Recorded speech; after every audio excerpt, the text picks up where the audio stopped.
तकरीबन 5 से 6 states of India के स्टूडेंट्स को बैन किया हुआ है। वहाँ के वो मीडियोकर स्टूडेंट्स नहीं लेते। ऑफर लेटर पहले मिलती है, बट उनके जो फाइनेंशियल्स हैं वो वीज़ा के टाइम पे चेक किए जाते हैं, just to make things easier for students, ताकि उनको लिविंग के अंदर यहाँ पे प्रॉब्लम ना आए। So hello everyone, today we have Dr. Vikas Kaushal, who is the co-founder of UPI Study as well, CEO of UPI Study, and इन्होंने अभी अचीव किया है milestone of almost 1 lakh students on the platform, जिन्होंने UPI courses लिए plus अपनी degree को Canada, US, UK, Australia, जहां पे स्टूडेंट्स अपनी बैचलर्स डिग्री 4 इयर्स की 2 इयर्स में कर सकते हैं। So let's welcome, hello Vikas sir, can you please introduce yourself?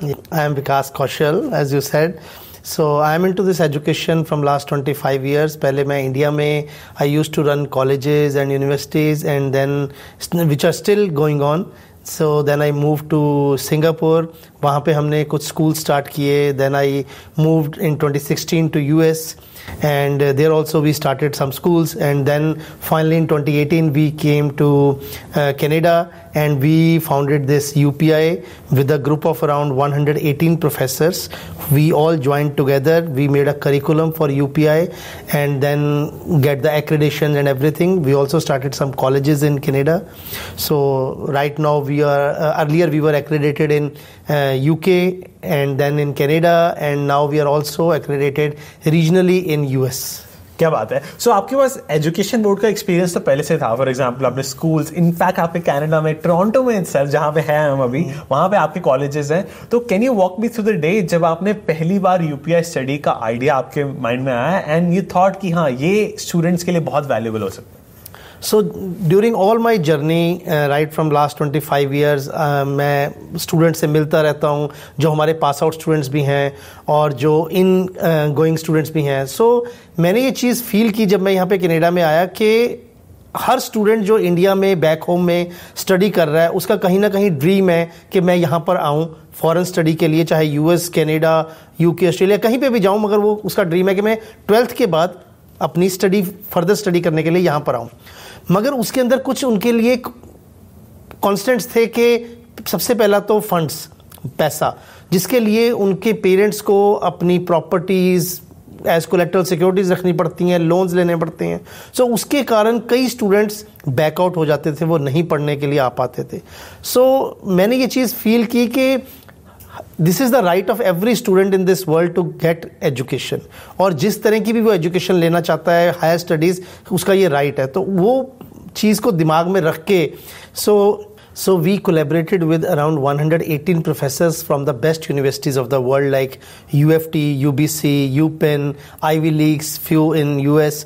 So हमने वो करिकुलम एक बनाया यूपीआई के कोर्सेज़ का, जिसके थ्रू स्टूडेंट्स ये कोर्सेज करने के बाद क्रेडिट्स ले सकते हैं अपनी बैचलर्स की डिग्री के लिए, like AP courses and IB schools. But यहाँ पर यूपीआई कोर्सेज करने के बाद उनको बेनिफिट्स थोड़े से ज़्यादा है as compare to those AP courses. आपके स्टूडेंट्स यार ऑस्ट्रेलिया, यूके, कनाडा हर जगह हैं, एंड स्टूडेंट्स को काफ़ी जगह पे प्रॉब्लम्स फेस हो रही है। फॉर एग्जांपल ऑस्ट्रेलिया में हरियाणा, पंजाब की स्टूडेंट्स ही बैंड है। तो what is going on in Australia right now? So Australia बहुत अच्छी एक डेस्टिनेशन है स्टडी के लिए, हायर स्टडी के लिए, मगर कुछ प्रॉब्लम्स हैं जो बड़ी सीरियसली जिसको कंसिडर करना चाहिए। सबसे बड़ी प्रॉब्लम है, उन्होंने तकरीबन 5 से 6 स्टेट्स ऑफ इंडिया के स्टूडेंट्स को बैन किया हुआ है। वहाँ के वो मीडियोकर स्टूडेंट्स नहीं लेते, ठीक है, या तो उनकी प्रोफाइल हो 90% से अबव वाली, तब वो स्टूडेंट्स को कंसिडर करते हैं। ऑफर लेटर आ जाती है यूनिवर्सिटी से, बट वीज़ा नहीं मिलता, बिकॉज उसके अंदर पंजाब के स्टूडेंट्स के लिए बड़ी प्रॉब्लम है, गुजरात के लिए, जम्मू कश्मीर, हिमाचल। सो ऐसे कुछ स्टेट्स हैं जिनको उन्होंने बैन किया हुआ है। प्लस वहाँ पे जो पीआर है, पीआर में कम से कम 8 से 10 साल लगते हैं। यस, तो ये मतलब एक एवरेज स्टूडेंट के लिए ये बहुत बड़ी प्रॉब्लम है। तो इस कारण उसके लिए कनाडा बेटर होता है। But what about UK, because UK is going through recession, वहाँ पे क्या प्रॉब्लम? सो यूके के अंदर कुछ और तरह की प्रॉब्लम्स है। वहाँ पे वर्क परमिट के ऊपर बहुत लिमिटेशंस कर दी हैं उन्होंने। वर्क परमिट नहीं मिलता स्टूडेंट्स को जो अंडरग्रेड करने के लिए जाते हैं, या बहुत नंबर ऑफ आवर्स कम हो जाते हैं, एंड देन वो सेम प्रॉब्लम कि उनको परमानेंट रेजिडेंसी वहाँ पे नहीं मिलती जल्दी। मैंने सुना है कि वहाँ पे 2 साल का तो वर्क परमिट मिलता है, और उसके बाद दोबारा से 3 साल का रिन्यू करना पड़ता है, अगर वो हो, जरूरी नहीं है कि वो रिन्यू होगा, and then you get the right to live after many years. But UK के अंदर then it's going through lot of recession. So मैं कभी भी बच्चों को आजकल यूके नहीं रिकमेंड करता हूँ, right. So best return on investment is US and Canada. Canada का सबसे बड़ा बेनिफिट है कि स्टूडेंट यहाँ पे आता है तो उसको परमानेंट रेजिडेंसी मिलती है और यहाँ पे 3 साल स्टे करने के बाद उसको सिटीजनशिप मिल जाती है, जिससे 189 countries all around the world are open for, right. और अगर हम यूएस की बात करें, वहाँ पर भी रिटर्न ऑफ इन्वेस्टमेंट बहुत अच्छी है, क्योंकि स्टूडेंट्स नॉर्मली वहाँ से पास आउट करके वर्क परमिट H1 के ऊपर जाते हैं, एंड देन स्टूडेंट्स कई बार करते हुए और काम करने के बाद भी they come back to Canada, take the PR and citizenship and then go back again to US, because US and Canada का एक नाफ्टा एग्रीमेंट है जिसके अंडर यहाँ दोनों कंट्रीज के अंदर जो सिटीजन्स हैं वो एक दूसरे कंट्री के अंदर जाके बड़ी इजीली काम कर सकते। एक चीज पे मैं आर्ग्यू करना चाहूंगा कि अभी कनाडा में चल रहा है कि PR की लिमिट्स भी लगने वाली हैं। सो एक साल में जैसे US की लिमिट्स हैं वैसे ही कनाडा में भी लग जाएंगी, कि आप मतलब इतने ही PRs लगेंगे। तो do you think it's going to be more difficult for students? Actually बात वहीं पे आ गई, जो बच्चे बैचलर्स करने के लिए आएंगे उनके लिए कोई डिफिकल्टी नहीं है। उनका तो एक अलग कोटा गवर्नमेंट ने क्रिएट किया हुआ है कि जब बच्चे को बैचलर्स उसकी कंप्लीट होगी वो वर्क परमिट पे आएगा, एक पर्टिकुलर नंबर ऑफ मंथ्स का उसको एक्सपीरियंस चाहिए depending upon the province in which he is. अगर वो अटलांटिक प्रोविंसेस में है तो उसको जस्ट पास आउट होने के बाद जॉब चाहिए and he can file for his PR under AIPP। बाकी प्रोविंसेस के अंदर उसको 6 महीने या 1 साल का एक्सपीरियंस चाहिए, उसके बाद वो PR की फाइल डाल सकते हैं, राइट। सो मेरा ख्याल है स्टूडेंट्स के लिए कभी भी कोई प्रॉब्लम ना पहले थी, ना अब है, ना कभी होगी, because Canadian government bachelor students को हमेशा प्रेफरेंस देती है, क्योंकि वो सबसे ज्यादा पैसे इन्वेस्ट करते हैं। Yes, absolutely. अब US कनाडा की अगर बात करें तो कंफ्यूजन सबसे ज्यादा पहले होती है कि अगर कोई कनाडा जा रहा है $20,000 तो सीधा बैंक में डालने GIC के लिए, पर इस कारण US कई केसेस में फर्स्ट ईयर में चीपर बन जाता है, बिकॉज आपको फीस के साथ GIC पे करने की जरूरत नहीं है US में। और इसका कंफ्यूजन होते हैं, पर US में कौन नहीं आया कि आपकी H1B लॉटरी है, because you can only stay for 3 years अगर आपने STEM डिग्री की है।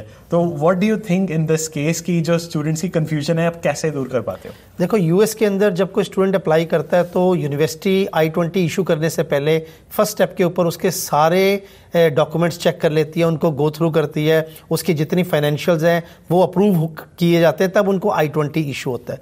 मगर कनाडा के केस के अंदर उनको ऑफर लेटर पहले मिलती है, बट उनके जो फाइनेंशियल्स हैं वो वीज़ा के टाइम पे चेक किए जाते हैं, just to make things easier for students, ताकि उनको लिविंग के अंदर यहाँ पे प्रॉब्लम ना आए। तो इसलिए एक GIC फंड क्रिएट किया गया पिछले कुछ साल पहले। तो that is why this GIC is very helpful and it is your own money which is lying in the bank, जिसको आप अपने लिए ही यूज करते हो, अपने लिविंग एक्सपेंसेस के लिए। Correct, right?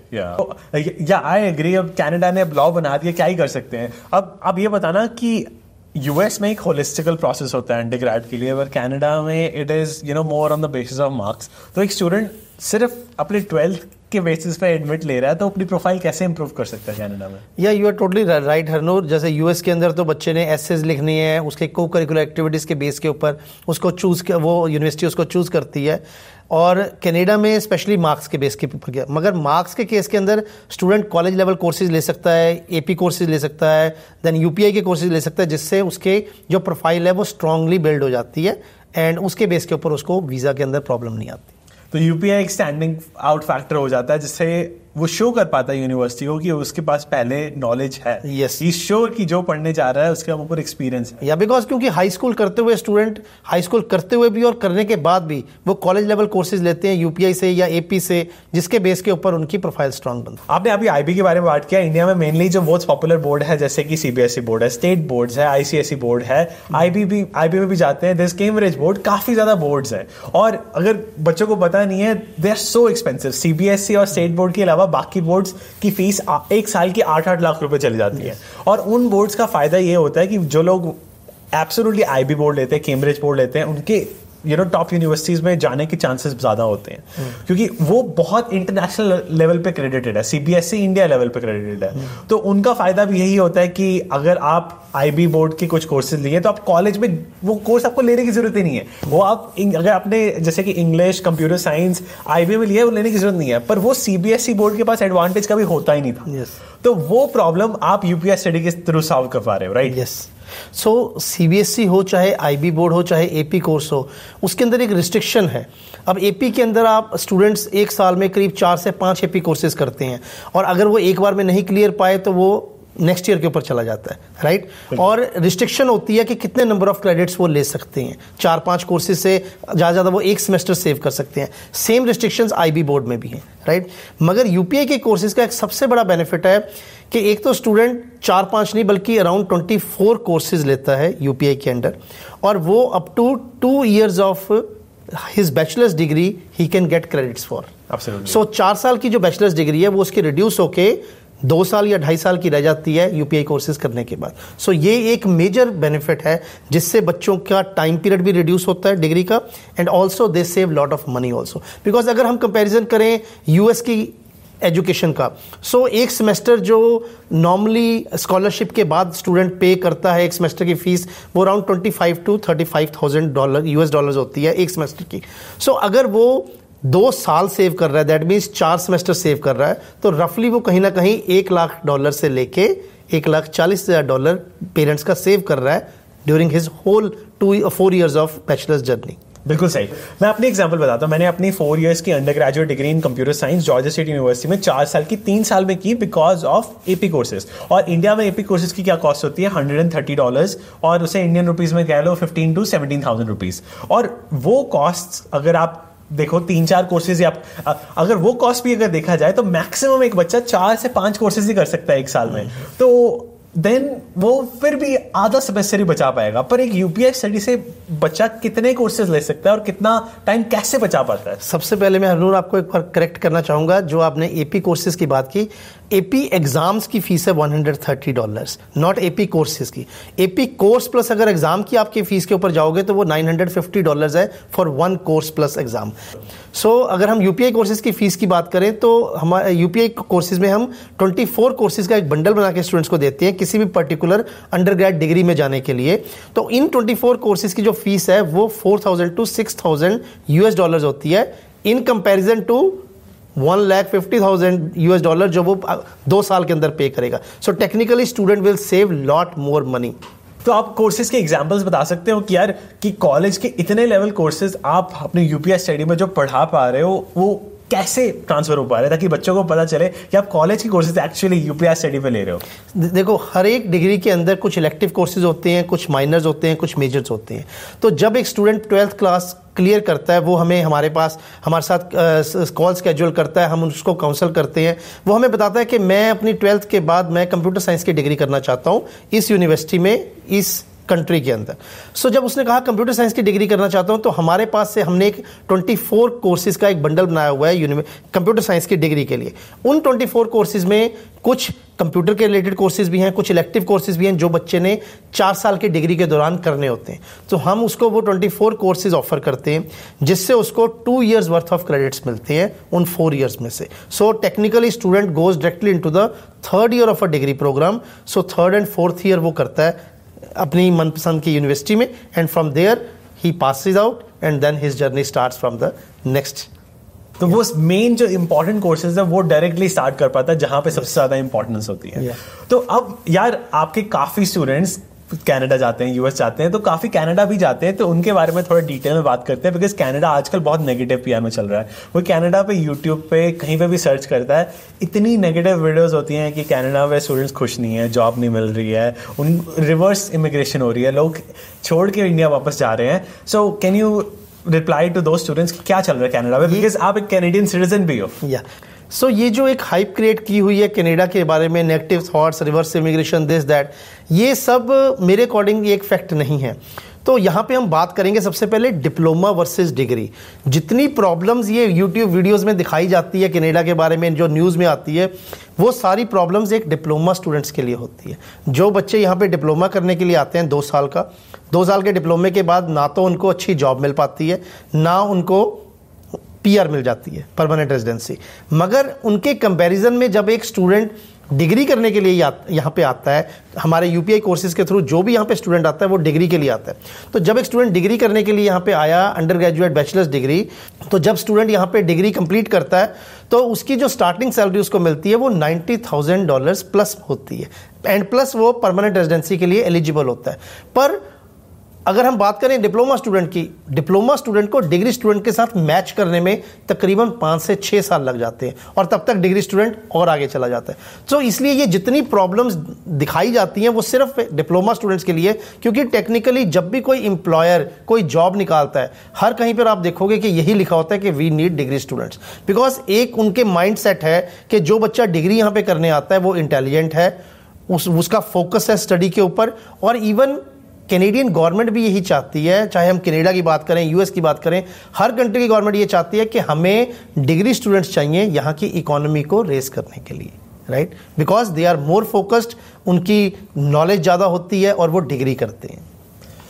मैंने खुद कभी ऐसा देखा नहीं कि डिप्लोमा स्टूडेंट्स को मतलब सीएस में इतनी जॉब्स हो रही यूएस में, क्योंकि यूएस में डिप्लोमा करने की शायद ही कोई आता होगा, मैंने कभी देखा नहीं है। और कनाडा में क्योंकि डिप्लोमा सस्ता पड़ता है तो लोग इसके पीछे भागते हैं, बट बाद में अब रियलाइज हो रहा है, अब क्योंकि डिप्लोमा का जो सैचुरेशन पॉइंट आ चुका है, तब जो कि लोगों को रियलाइज हो रहा है कि उनकी डिमांड कम है, तो इस कारण हर जगह बीबीसी हिंदी, बीबीसी न्यूज़ में बताया नहीं जा रहा कि वो कौन है, बस वो इनडायरेक्टली या डायरेक्टली सिर्फ कनाडा पे ब्लेम कर रहे हैं। पर हरनूर डिप्लोमा भी कोई चीप नहीं है, उसकी fees almost equivalent to bachelor's degree है ईयरली। अगर फीस देखें हम तो जितनी फीस एक स्टूडेंट डिप्लोमा के लिए 1 साल की देता है उतनी ही फीस 1 साल की बैचलर्स के लिए देता है। और जब वो यूपीआई के कोर्सेज के थ्रू आ रहा है तो उसने एक्चुअली टेक्निकली 3rd और 4th ईयर यहाँ पे लगाना है, तो 2 साल ही पढ़ाई करनी है, तो वो डिप्लोमा में भी उसको उतना ही स्पेंड करना पड़ेगा और डिग्री के लिए भी, मगर यहाँ पर उसको डिग्री मिल जाती है।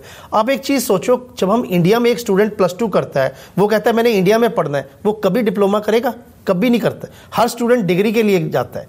तो फिर जब आप अपने देश के अंदर, अपनी कंट्री के अंदर आप डिग्री कर रहे हो, तो आप बाहर की कंट्री में आके आप कैसे सोच सकते हो कि हम डिप्लोमा करेंगे और डिप्लोमा करके हम सेटल डाउन हो जाएंगे? That is not possible, right?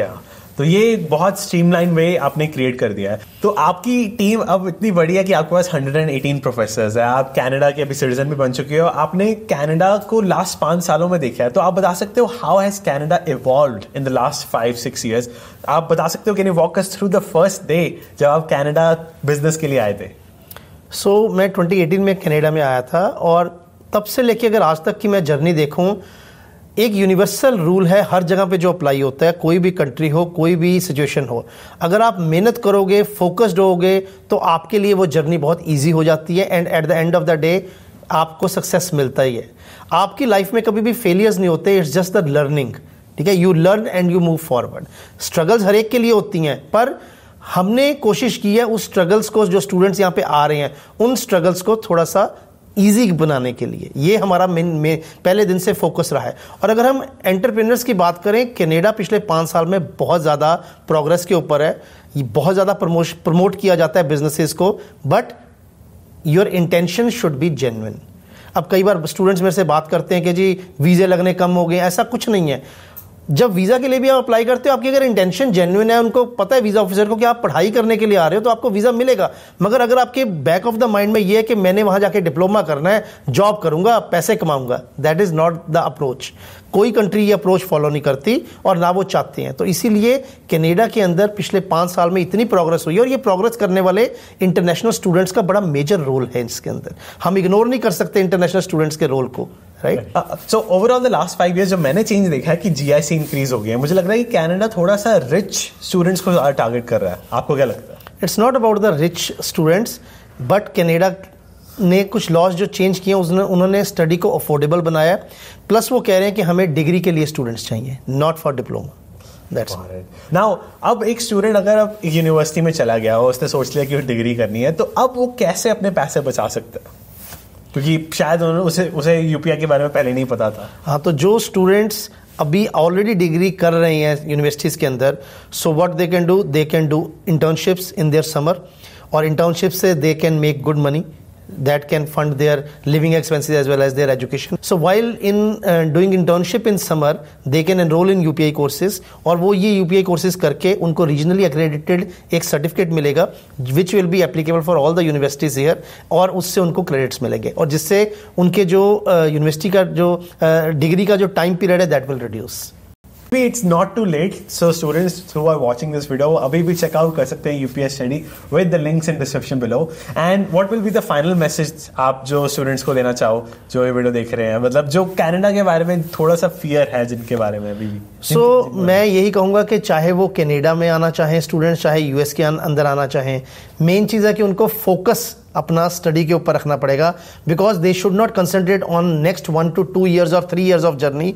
उनको अगले 10, 15, 20 साल के बारे में सोचना है कि मैं यहाँ पे आके कौन सी ऐसी अच्छी डिग्री कर सकूँ जो मुझे आने वाले टाइम में वेल पे ऑफ कर सके। और डिग्री को अफोर्डेबल बनाने के लिए we people are always there. UPI courses लेंगे students and they can always save 1 to 2 years of their fees. And जो बच्चे +2 के बाद आ रहे हैं वो भी ये कर सकते हैं, और जो ऑलरेडी यूनिवर्सिटीज़ में पढ़ रहे हैं they can also take these UPI courses and they can also save their time and money. Absolutely. Yeah. So yeah, they are just one call away with the WhatsApp link in the description below. And thank you so much for watching, and thank you so much, Vikas sir, आपने इतना time दिया, and it was very nice talking to you. Yeah, same here. Thanks a lot.